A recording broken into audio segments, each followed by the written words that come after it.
Hello আম্মা। Hello. হ্যাঁ, কেমন আছেন? এই তো ভালো, আমরা তো ঢাকায় আসছিলাম। ও, আপনি ঢাকা আসছেন? হ্যাঁ। এবার কিন্তু আম্মা 7-8 দিন আমাদের বাসায় থাকতে হবে। হ্যাঁ বাবা, আমার তো শরীর ভালো না, ডাক্তার দেখাতে আসছি, বাসা নিচে আছি। ও, আপনি বাসার নিচে?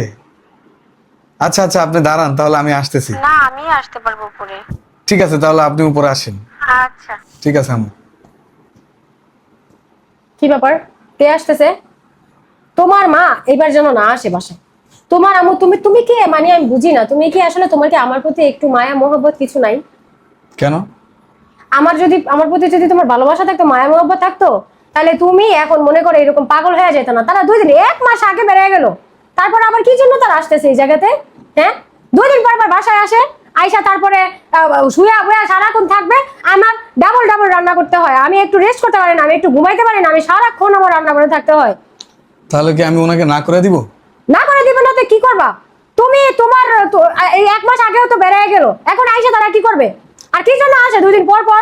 আমার শান্তি নাই, কিছু নাই, আমি সারাক্ষণ কুত্তার মতো কাজ করতে থাকি, এত আমি দূর একটু থেকে রেস্ট আসছে, করতেও পারি না। ওনারা এত দূর থেকে আসছে, আমি ওনাদেরকে এখন না করে দিতে পারি? অবশ্যই না করে দিবা। তারা এখানে এসে কি করবে 2 দিন পর পর? আমি একটু খাইতে পারি না টাইমলি, আমি একটু ঘুমাইতে পারি না, আমার সারাক্ষণ যায় কাজ করতে করতে অশান্তি। তোমার যদি আমার প্রতি একটু ভালোবাসা থাকতো, আমার প্রতি মায়া থাকতো, তাহলে তুমি কি এইরকম করতা?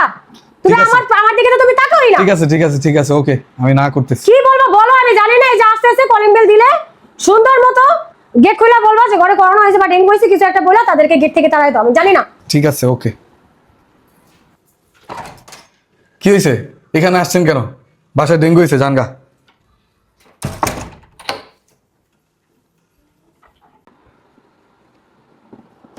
হ্যালো, আসসালামু আলাইকুম। হ্যাঁ মা। কি রে মা, জামাই এমন ব্যবহার করলো কেন? কি? এতদিন পর গেলাম, জামাই আমাদেরকে গেটের থেকে তাড়িয়ে দিল। বাসায় আপনি আসছিলেন? ডাক্তার দেখাতে আসছি, এভাবে জামাই তাড়িয়ে দিল আশা করি নাই। আমরা অনেক কষ্ট পেয়েছি রে মা, চলে যাচ্ছি আচ্ছা আমরা। ঠিক আছে ঠিক আছে, আমি আপনাদের জামাইয়ের সাথে কথা বলতেছি, ঠিক আছে। আচ্ছা।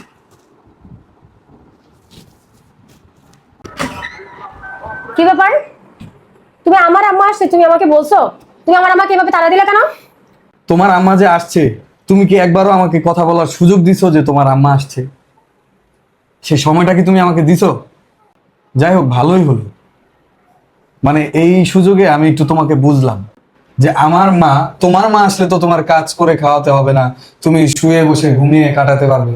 কিন্তু আমার মা যদি আসে, তাহলে তো তোমার কাজ করতে হবে। যাক, আমি সবকিছুই বুঝলাম।